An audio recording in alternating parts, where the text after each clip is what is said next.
तू मारेगा मुझे? तुम सब यहाँ मुझे मारने इकट्ठे हुए हो? अरे तुम्हारा खुद का कोई ईमान धर्म नहीं है, तुम मारोगे मुझे? और एक बात बता, पिछले साल तो कोई और आया था मारने मुझे, इस बार वो नहीं आया? वो लाल साल वादा पूरा को नहीं करिया सा तो हम की मैं आया हूँ सा। तुम सब अंदर से एक जैसे के जैसे हो। ठीक भीड़ इकट्ठी हुई है मुझे मारने के लिए आज। मैं माता सीता को लेकर गया था, इसीलिए मारने के लिए इकट्ठे हुए ना तुम सब आज। हाँ, मैं मानता हूँ मेरी गलती, लेकिन माता सीता को किसी कारागृह में नहीं, सबसे उत्तम वाटिका थी उसमें रखा था मैंने।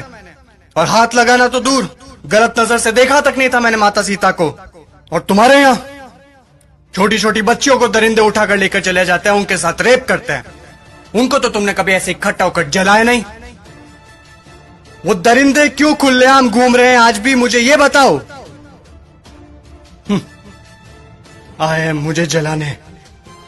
अब चोटे तू बता। मैं तो सभी वेद और ग्रंथों का ज्ञाता हूं, तूने कौन सी वेद ग्रंथ या पुस्तक पढ़ी है मुझे ये बता। पांचवी फेल मेरे समक्ष बोलेगा तू? चुपचाप खड़ा रह तू। देख, मुझे ना केवल संगीत का शौक है, बल्कि सभी रागों का, सुरों का और वाद्य यंत्रों का ज्ञान भी है। तुझे क्या ज्ञान है वाद्य यंत्रों के बारे में? ये मारने आया है मुझे। अब तुम लोग सुनो, मेरे जैसा महादेव का भक्त ना तो कोई हुआ है, ना मेरे जैसा महादेव की भक्ति किसी ने की है। और तुम लोग, तुम्हारा भी कोई जमीर नहीं है। भगवान पलटते समय नहीं लेते तुम।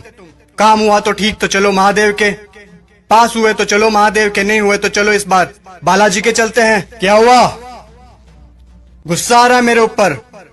तुम लोग मेरे बारे में क्या सोचते हो मुझे कुछ फर्क नहीं पड़ता, लेकिन एक बात कान खोल के सुन लो, मैं चाहे कैसा भी हूं, लेकिन तुम्हारे इस मंत्री जैसा कदापि नहीं हूं मैं। मेरे राजपाट में जनता प्रसन्न रहती थी, खुश रखता था मैं उन्हें। इसकी तरह पटाखों की चोरी कभी नहीं की मैंने। बोलूं, बता दूं सभी को, ये दुष्ट, ये तुम्हारा मंत्री दुष्ट एक नंबर का, ये कागजों में लिखता है कि रावण दहन के लिए 50 पेटी पटाखों के लगे, और लगा था 5 भी नहीं है, ये सब इसके घर पे जा रहे हैं। और तुम लोग क्या कहते हो? बुराई पर अच्छाई की जीत। कहां हुई, कहां हुई बुराई पर अच्छाई की जीत? जब तक तुम्हारे मन में चोरी, गद्दारी, लालच, वासना, द्वेष, अहंकार जैसी भावनाएं जीवित है, बुराई कैसे मरेगी? बुराई मर ही नहीं सकती। तुम लोग मुझे खत्म करने आए हो ना? अरे मेरा खात्मा तो मेरा अहंकार कभी कर चुका। अब अगर मारना है, जलाना है, तो अपने अंदर छुपे रावण को जलाओ, उसको मारो। सच्चाई और अच्छाई को अपना लो, बुराई अपने आप खत्म हो जाएगी।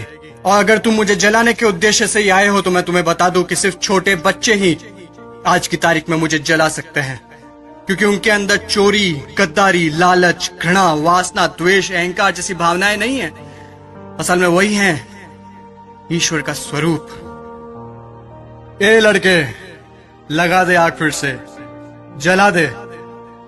अगले साल फिर आऊंगा मैं जलने के लिए, लेकिन अगले साल मैं देखूंगा कि आप लोगों ने अपने अंदर के रावण जलाए या नहीं।